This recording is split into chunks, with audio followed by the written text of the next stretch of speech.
पहले मैं अपने पिता प्रोफेसर विश्वनाथ और अपने गुरु प्रोफेसर S.K. को प्रणाम करती हूँ। मंच पर उपस्थित सभी विद्वजन, सभागार में उपस्थित सभी प्रबुद्धजन, संवेदनशील जन, आप सभी को प्रणाम। मैं रंजना शर्मा, दुर्गा महाविद्यालय रायपुर से आई हूँ। मेरा विषय है ग्राम स्वराज्य, वैश्विक समाधान। आज विश्व की प्रमुख समस्याओं में एक समस्या है जनसंख्या का केवल कुछ शहरों में केंद्रित हो जाना। सभी विकसित व विकासशील देशों में जनसंख्या केंद्रीकरण केवल कुछ निर्धारित शहरों में होता है। शिक्षा की वजह से, रोजगार की वजह से लोग वहाँ रहना पसंद करते हैं और अत्यधिक जनसंख्या केंद्रीकरण नवीन समस्याओं को जन्म दे रहा है हर शहर में। अत्यधिक जनसंख्या का केंद्रीकरण दुष्परिणाम है। निश्चित रूप से ये ओवर क्राउडेड जो है, अति जनसंख्या तो है ही, लेकिन उससे ज़्यादा ये जो समस्या उत्पन्न करता है, बहुत सारी समस्याएं पर्यावरण की, जैसा भी आप लोग जिक्र कर रहे थे, पर्यावरण है और आवास की समस्या है, रहने की समस्या है, और ये समस्या हम सब फेस करते हैं। अभी आपने देखा होगा, गर्मियों के समय की बात है कि बेंगलोर शहर का बहुत नाम आया कि पानी की राशनिंग करने के लिए पीने का पानी निर्धारित लीटर में निर्धारित हो गया। बैंक गाड़ियों का धुआं, गार्डनिंग करना सब बंद। बॉम्बे हमेशा पता ही हम लोगों को कि स्थान की समस्या है। आज भी अगर किसी की जॉब लगती है और उसे कहा जाता है कि आप हैदराबाद, बेंगलोर, बॉम्बे कहाँ जाना चाहेंगे, तो बॉम्बे मना कर देता है बच्चा, क्योंकि वहाँ स्थान की समस्या है, रहने की समस्या है। तो इतनी सारी समस्याएं, तो मुझे लगता था कि ये समस्या केवल अपने देश में है। कुछ सीमित शहरों में शिक्षा की व्यवस्था बहुत अच्छी है, तो वहाँ रोजगार की व्यवस्था भी है, तो स्वाभाविक है आदमी पढ़ने जाएगा, वहाँ पे रहेगा, नौकरी करेगा, वहीं बस जाएगा। लेकिन एक बार हम देख रहे थे वीडियो जापान का, और वहाँ के शहर की भी और देश की भी बड़ी समस्या। टोक्यो और टोक्यो के आसपास के कुछ शहर जनसंख्या वही केंद्रित हो गई है, और वो दिखा रहे थे, तो हम देख के हैरान थे कि गांव में विकसित देश बहुत सारे मकान हैं, लेकिन विराम, अच्छे अच्छे मकान है, विराम कोई रहने वाला नहीं।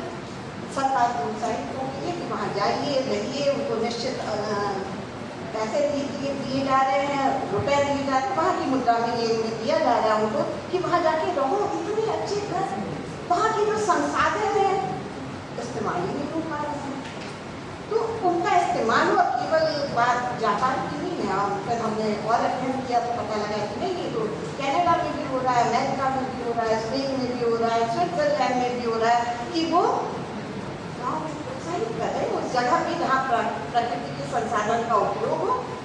और जैसे टोक्यो की हालत है कि आसपास के शहरों में ही 2-4 में पूरी जनसंख्या इकट्ठी होती जा रही है। तो ये समस्या कितनी विकराल समस्या, और इसका एक फिगर भी आया था 2011 में जब जनगणना हुई कि भारत के कुल प्रवास का 32.33% शहरों में स्थानांतरित हो जाता है, जिसमें 23.13% गांव से शहर चले जाता है। ये समस्या तो है विकराल। जब सब एक ही शहर में रहेंगे तो गांव तो विरान हो गए, लेकिन आप एक जगह सब शिक्षा के लिए रोजगार वजह चाहे जो भी वो, हर वजह में विवाह को भी देते हैं, बहुत सारे कारण मानते हैं, लेकिन जब शहर में केंद्रीभूत हो जाएगा तो शहरी गरीबी बढ़ेगी, शहरी समस्याएं बढ़ेगी वहाँ पर। और इसका समाधान कैसे किया जाएगा? सामाजिक समरसता तो आएगी नहीं जब अत्यधिक केंद्रीकृत जनसंख्या होगी शहरों में, सीमित शहरों में, 2-4 शहरों में, कुछ शहरों में, तो वहाँ अशांति भी आएगी, तनाव भी आएगा, बहुत सारी समस्याएं चलेंगी। इस समस्या का समाधान उस समय गांधी जी ने सोच लिया था, ग्राम स्वराज के रूप में उन्होंने इस समस्या का समाधान उस समय किया था। एक हम पढ़ रहे थे तो बहुत अच्छा लगा मुझे पढ़ के कि 13 नवंबर 1945 को गांधी जी ने जवाहरलाल नेहरू को एक पत्र लिखा। उस पत्र में उन्होंने प्रत्येक व्यक्ति के मानसिक, आर्थिक, राजनीतिक और नैतिक विकास के लिए समान अधिकार और समान अवसर प्रदान करने का सुझाव दिया और शहरी विकास और ग्रामीण विकास के बीच की जो खाई है उसको पाटने की बात कही गांधी जी ने 1945 में। और ये ग्राम स्वराज की अवधारणा उस खाई को पाटने का ही काम करती है। ग्राम स्वराज की बात है तो बहुत सीधी सी बात है कि उन्होंने ये कहा, जो हम सब जानते हैं कि वो अपना भोजन का की व्यवस्था करें, मतलब खेती वस्त्र की व्यवस्था करें, तो करने की बात थी कि हम कोई, और ये हम लोगों ने कोरोना काल में देखा। एक गाँव ही ऐसा था जहाँ व्यक्ति का जीवन सुरक्षित था, जहाँ उसे भोजन भी मिल रहा था, उसका आवास की भी व्यवस्था थी। और हम लोग देखा बहुत सारे, हम लोग देखते थे न्यूज़ में कि रेलवे ट्रैक में लोग जा रहे हैं, गांव के लोग जा रहे हैं, तो उनको भोजन की व्यवस्था भी गांव वालों ने ही कराई। देखते थे बड़े बड़े पतीले में रेलवे ट्रैक पे बैठ करके वो बांट रहे थे भोजन को। तो गाँव में ही जीवन सुरक्षित भी था, गाँव से जीवन संचालित भी था, और जो आपदा आई थी उस आपदा का सामना करने की शक्ति भी गाँव में, शहरों में नहीं। अब जब हम पढ़ रहे थे तो मुझे बड़ा अच्छा लगा कि किस क्रम में गांधी जी ने बात कही गाँव। पहला उन्होंने कहा कि कपड़ा और अनाज, उसके बाद वो आगे और बहुत माइन्यूटली ऑब्जर्व किया। और गांधी जी की एक चीज़ और मुझे जो बहुत अपील करती है वो है, मनुष्य की बात करेंगे तो समग्र मनुष्य के विकास, समाज की बात करेंगे तो समाज के समग्र विकास की बात करेंगे। कोई विपक्ष अनदेखा अनछुआ नहीं रहता गांधी के दर्शन में, समग्रता की बात विकास वो करते। तो जब वो कहती कि अनाज और कपड़ा, तो उसके आगे फिर कहते हैं कि इतनी जमीन सुरक्षित होनी चाहिए कि वहाँ जानवर चल सके। गाँव में गाय होगी, बैल होगा, बकरी होगी, जो भी जानवर है, उनके चलने की व्यवस्था की बात भी वो ग्राम स्वराज में करते हैं। फिर वो आगे देखिए और कहते हैं, एक एक स्टेप पे ध्यान दीजिएगा।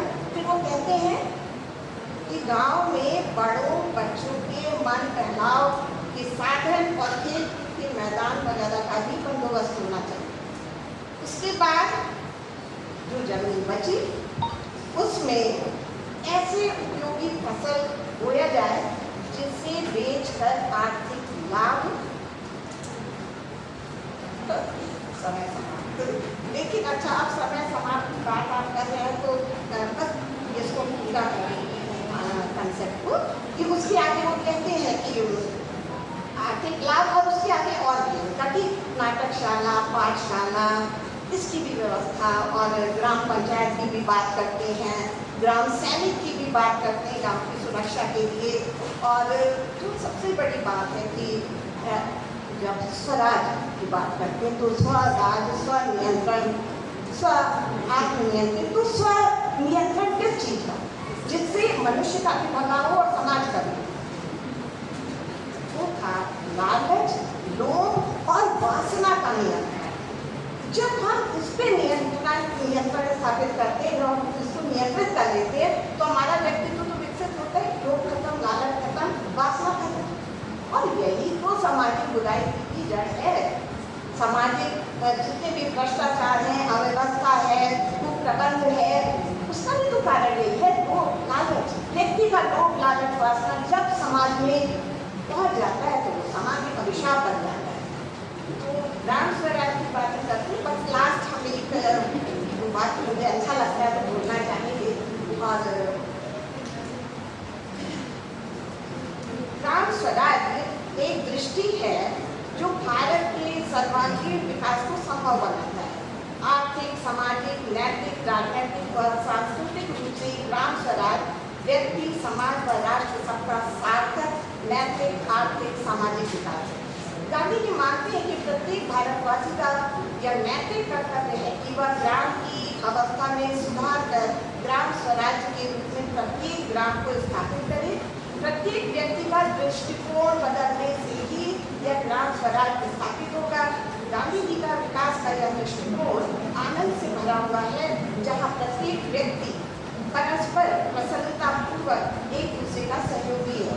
ग्राम स्वराज मानव श्रम का सम्मान है। ग्राम स्वराज के द्वारा गांधी जी पूरे विश्व को एक ऐसा मॉडल प्रदान करते हैं जहां नैतिक मूल्यों के साथ साथ समाज में परस्पर समरसता, सम्मान व भाईचारे की भावना है, जहां विकास का मार्ग समानता, सत्य और अहिंसा के द्वारा निर्धारित होता है। उनकी संपूर्ण अवधारणा उनकी नैतिक मूल्यों पर आधारित है और निश्चित रूप से वही विश्व का समाधान है।